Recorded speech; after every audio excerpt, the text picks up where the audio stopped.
हमने तो ये सिनेमा के बारे में सोचे सो तारीख थी वो 27 जनवरी 2022, जिस दिन मैं तिरुपति लॉर्ड बालाजी का दर्शन के लिए गया था। जैसा ही टचडाउन हुआ रेनीगुंटा एयरपोर्ट पे प्लेन का फर्स्ट व्हील, रजाकार बोल के वेरी स्ट्रॉन्ग इंट्यूजन आया। तो रजाकार ऐसा कोई नया चीज़ नहीं है, हम तेलंगाना वालों के लिए तो बचपन से सुनते हुए आ रहे हैं रजाकार रजाकार बोल के, क्योंकि हम तो गांव वाले हैं। गांव में भी बहुत सारे जो डिमोलिश किया गया, ब्लास्ट किया गया रजाकारों के वजह से या उनके द्वारा, वो सब भी हमको देखे सोए और जानकारी है। वहाँ से बचपन से ही रजाकार के बारे में वो सोच है। लेकिन वो 27 जनवरी 2022 के दिन ये जो स्ट्रॉन्ग इंट्यूजन लॉर्ड बालाजी ने दिया बोल के मैं समझता हूँ, उस दिन से शुरू हुई। 6 महीने का रिसर्च हुई पूरा स्टोरी के, मतलब पूरा सिनेमा स्टाइल में लेके आने के लिए। 120 के ऊपर किताब पढ़े हैं, एक एक किताब पूरा first page to last page पढ़ के उसमें से पूरा निकाला गया इसका स्टोरी, स्क्रीन प्ले और स्टोरी। और बनाने से पहले तो हम ये सीक्रेट ही रखना चाहे, लेकिन समहाउ इट गॉट लीक्ड। पहला चीज़ क्या है मैं बोलता हूँ, हैदराबाद में तो बहुत ब्यूटीफुल पैलेसेस है, उसमें बेस्ट पैलेस चौमोल्ला पैलेस और एक फलकनामा पैलेस जो 5 स्टार होटल है। अभी पहला चीज़ तो हम कहाँ फेल हो गए, चौमोल्ला फलकनामा पैलेस देते ही नहीं बोले शूटिंग के लिए। वही उससे पहले सीतारामम करे, उससे पहले बहुत सारे सिनेमा करे, वो दिए, लेकिन हमारे लिए नहीं देते बोले, क्योंकि हम रजाकारों के बारे में सिनेमा निकालने वाले हैं। वो लोग गूगल करे कहीं Gudur Narayan Reddy is producing Razakar, actually जब तक अनाउंस भी नहीं करे, लेकिन लीकेज हो गया। वहाँ से शुरू हुई। हमको ये महीना जो 4 तारीख तक इसका सर्टिफिकेशन मिला, तब तक इतने तकलीफ उठाए। पहले जो सत्ते में थे, जो तेलंगाना स्टेट गवर्नमेंट था केसीआर का, वो जो टीआरएस बोल के फिर बीआरएस कर लिया, बहुत ही उचका देश में वो करूँगा ये करूँगा, लेकिन राजनीति तो यहाँ बात करेंगे नहीं। उन्होंने बहुत तकलीफ दिया, क्योंकि उनको वो सोचा कि हम उनको दोषी बना के सिनेमा में बताने वाले हैं, लेकिन उनको दोषी एक ही तरीके से है, वो भी बहुत बड़ा दोषी है वो, कि निज़ाम जिन्होंने अपना ही प्रजाओं पे बलात्कार करवाया, अपना ही लोगों को मरवाया मज़हब बदलने का कोशिश में, उसका मकबरे पे जाके इन्होंने माथा टेक किया है। हम नहीं जाते निज़ाम का मकबरे पे, माथा टिकाते नहीं। अगर होना बोलो तो अगर निज़ाम का बाप है, वो पिताजी है उनका पिताजी मीर महबूब अली पाशा के अगर मकबरे पे जाके बोल तो हम टिका के आते, क्योंकि बहुत अच्छा था, वेरी सूफी पर्सनालिटी, हिंदुओं को बहुत मदद किया, कोई हिंदू को हार्म नहीं करा। लेकिन ये भूख के वजह से, राज्य आकांक्षा बोलते हैं ना, दो देश बनाना चाह, तुर्किस्तान का भूखी में और उस पैसे में इन्होंने अपना ही लोगों को मर्डर करवाया, रेप करवाया। तो वो पापी का रूप से हम देखते हैं, और कोई दूसरा मज़हब के रूप से नहीं देखते। वो सिर्फ Mir Osman Ali Pasha and Qasim Rizvi, the villain of the movie Qasim Rizvi, हम इनके ऊपर ही हमारा गुस्सा है। इनको बाहर लेके आके लोगों को, दुनिया को बताना है, उस इतिहास के पन्नों को आप जैसे नौजवानों के सामने रखना है, ताकि आप और आपके बच्चे पोते, आने वाले पीढ़ियाँ सुकून से, शांति से रहना है, गंगा जमुना का तहजीब से जीना है। कोई इसमें उचक के मैं वो करूँगा ये करूँगा बोले जैसा नहीं, सब भारत माता के बच्चे के जैसा जिएंगे इधर। वो है हमारा इंटरेस्ट, वो है हमारा इंट्यूशन, वो है हमारा love for the present day kids. Because हम तो फादर ग्रैंडफादर का उम्र के, तो हमारा क्या रहता, बच्चों के ऊपर ही प्यार रहता ना। हमारे देश के बच्चे आज 100 करोड़ लोग आज जवान बच्चे हैं, तो उनको नहीं मालूम है, वो पढ़ने के लिए भी उनको पेशेंस नहीं है, गूगल करके देखने को भी पेशेंस नहीं है। लेकिन एक सिनेमा के रूप में लेके आके अगर उनके सामने रखे, वो भी अच्छा क्वालिटी सिनेमा, एक एक कैरेक्टर में जिए हैं। ऊपर वाला ने क्या करा, इनको एकदम जीवित करके वो कैरेक्टर को उनसे करवाए, एक एक ऐसा इमैक्युलेट काम करे। ये Sardar Vallabh Bhai Patel, the protagonist, the man who has unified the whole country. Research तो बहुत कुछ हेल्प की है मेरे प्रोड्यूसर साहब ने और डायरेक्टर साहब ने।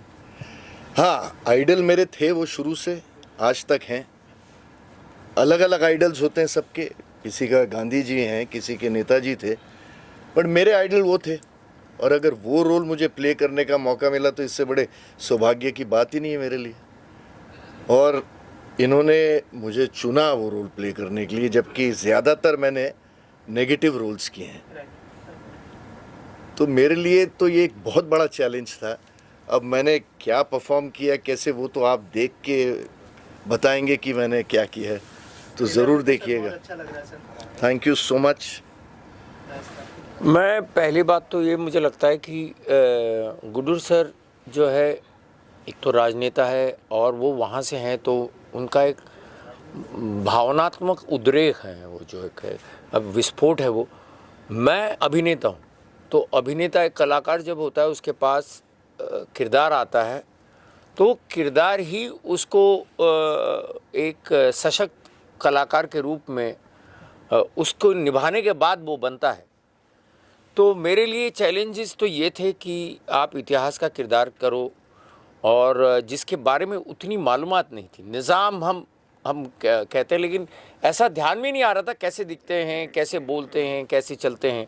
और फिर रिसर्च जब शुरू हुआ, जब बातें हुई स्क्रिप्ट को लेकर कि क्या है, धीरे धीरे समझ में आया कि इतना सबसे संसार का अमीर आदमी, मतलब एक टाइम पर दुनिया का सबसे अमीर आदमी घोषित किया गया था टाइम मैगज़ीन 1937 में, और वही आदमी आपको साकार करना है। और उसके साथ ये भी बताया गया कहीं कि ये कंजूस आदमी है। मतलब बड़ा मज़ा आया मुझे कि क्या कंजूसी बाद में सबसे दौलतमंद बनता है। तो ये बातें सोच रहा था, लेकिन क्रूर कहाँ से हुआ। सबसे लिखा पढ़ा है, साहित्य प्रेमी ऐसा आदमी अचानक से धर्मांध होकर जब एक धार्मिक राष्ट्र बनाने के पीछे पड़ जाता है तो क्या होता है। तो ये जब रिसर्च करते रहा, एक बतौर एक्टर इतना ज़रूर मैं कहूँगा कि खुद को निज़ाम की भूमिका में, ख़ास करके उसका जो एक आखिरी सीन है जहाँ ऑपरेशन पोलो के बाद उसे निज़ाम उसे अपना हैदराबाद विलय करने पर मजबूर हो जाता है वो अपने डेक्कन रेडियो स्टेशन में चला जाता है। तो वो उतर कर जब चलता है तो मैं बतौर एक्टर, मुझे अचानक से लगा कि ये 6 पुश्ते उसके पहले, ये 7वां था। तो असफ जाही के लिए उसका मतलब ये तो फेलियर हो गए ये खुद, और अपनी नज़र में भी फेलियर हो गए। तो वो पूरा फेलियर लेके मैं जब वो सीढ़ियाँ चढ़ा डेक्कन रेडियो की, और डेक्कन रेडियो के सामने जब बैठा और वो एक आखिरी स्पीच देता है अपने प्रजा को, रियाया को, और कहता है अमन से इसको एक्सेप्ट करो, ये जो स्पीच था वो करते समय मुझे बतौर अभिनेता मुझे ऐसा लगा कि मैं निज़ाम बन गया। कोई भी काम जिसमें चैलेंज ना हो, एक्साइटमेंट ना हो, उसमें वैसे भी मज़ा आता नहीं है, वो वैसे भी बोरिंग हो जाता है। और मैं वैसे भी एक लालची और भूखा एक्टर हूँ। मैं हमेशा सोचता हूँ कि ऐसा कुछ करूँ जो थोड़ा अलग हो। वो थोड़ा अलग चुनने के चक्कर में थोड़ी मेहनत ज़्यादा करनी पड़ती है, थोड़ी रिसर्च ज़्यादा करनी पड़ती है, थोड़ी जान ज़्यादा खपानी पड़ती है। और रही बात इसकी तैयारी की, तो तैयारी का कोई एक फिक्स लाइन नहीं है मेरी कि मैं इस तरह से तैयारी करूँगा। कभी कभी किसी रोल के लिए मैं कवालियाँ सुनने लगता हूँ, कभी कभी मैं पॉप म्यूज़िक सुनता हूँ, कभी कभी मैं लोमड़ी को देखने लगता हूँ। घंटों में जो है किसी एक चैनल पे जो है लोमड़ी देखता रहता हूँ। तो वो पागलपन करना पड़ता है, क्योंकि आपको पता ही नहीं रहता है कि आपको किस जगह से कहाँ सुर मिल जाएगा। कहीं आपको, क्योंकि जब हम पेंटिंग बनाते हैं तो रफ स्केच पे आप पूरी तरह से पेंटिंग के ग्राफ को तय नहीं कर पाते हैं। जब वो फाइनल हो जाती है तभी पता चलता है कि कुछ अच्छा बना कि कुछ ख़राब। तो इनिशियली आप ट्राई करते हो, आप सोचते हो चलो ये रंग डालता हूँ, फिर ये रंग डालता हूँ। अभिनय की भी तैयारी कुछ इसी तरह की होती है, बट वो बड़े मज़े की तैयारी होती है। तो तकलीफ़ की जगह मैं उस शब्द को रिप्लेस करके लाऊँगा चैलेंजेस। तो चैलेंजेस अगर लाइफ में भी ना हो तो लाइफ भी मोनोटोनस हो जाएगी। तो वो मुझे चैलेंजेस लेने में भी मज़ा आता है। और मैं वैसे भी पर्सनली भी बहुत जल्दी बोर होता हूँ, अपने आप से भी जल्दी बोर होता हूँ, अपने कपड़ों से भी बोर होता हूँ, अपने लुक से भी बोर होता हूँ। तो जिसको अपनी पर्सनल लाइफ में इतनी बोरियत होती है, उसको रोल्स में तो ज़्यादा बोरियत होती है। इसलिए मैं चाहता हूँ और मैं ऐसे ही रोल चुनता हूँ जिसमें मज़ा आए। बात रही क्रूएलिटी की जो आप बता रहे हैं, ये सब साइकोलॉजिकल गेम है। जितना आप अपनी साइकोलॉजी के साथ, अपनी सोच के साथ खेलोगे, उतना वो क्रूएलिटी, वो बारबेरियननेस, वो हार्शनेस वो पैदा हो जाती है। और वो आपके चेहरे में, वो आपकी बॉडी लैंग्वेज में, वो आपके जेस्चर्स में, पोस्चर्स में बाय डिफ़ॉल्ट आने लगती है। बहुत ज़्यादा उसके लिए कुछ नहीं करना होता है, सिर्फ सोच को एक दिशा में ले जाना पड़ता है। वही मैंने किया है। हमारा सिनेमा का अभिनेत्री आई है, तो I will introduce, she is इधर आ जाओ, इधर आओ। अनुश्रिया Tripathi.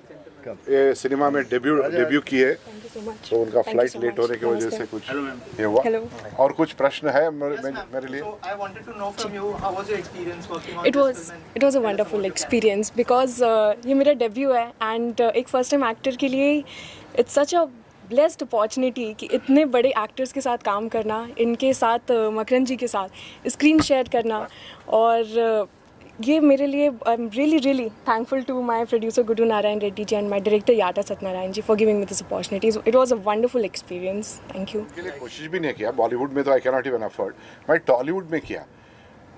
I mean, categorically I'm telling, nobody had the guts to come and act in this movie. Yes, I don't mind being on record saying these words because no one had. No, it's a delicate. What is delicate? I don't understand. You're not hurting anybody. You're only bringing out the history in front of the people.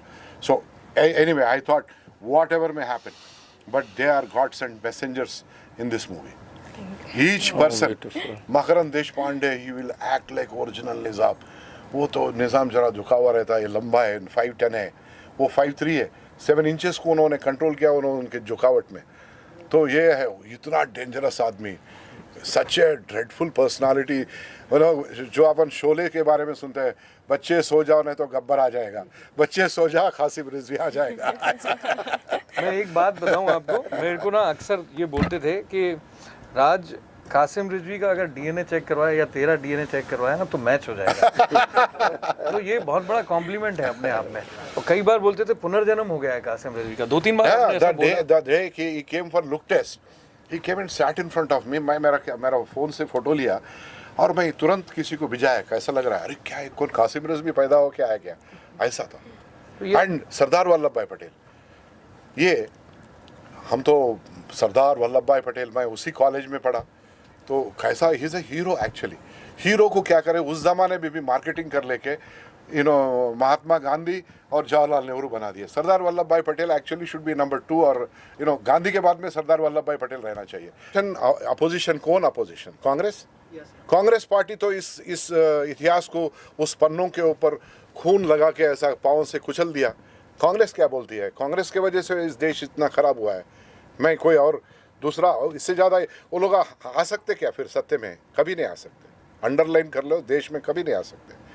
और वो लोग वही बात करते. वो लोग तो शव के ऊपर मुरमुरे खाने वाले हैं कांग्रेस वाले, डेड बॉडी के ऊपर मुरमुरे खाने वाले कांग्रेस वाले, क्योंकि उन लोगों को बंटवारे में ही उन लोगों का जीवन है.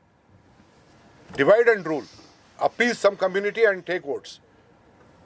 एज अ पॉलिटिशियन नहीं बात कर रहा हूँ, तो अगर आप बोले मेंशन करे बोल के मैं उनका नाम ले रहा हूँ, they go for appeasement of people, communities.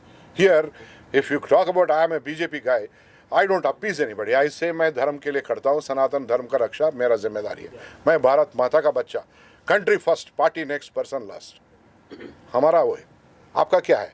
Family first, country next, person last.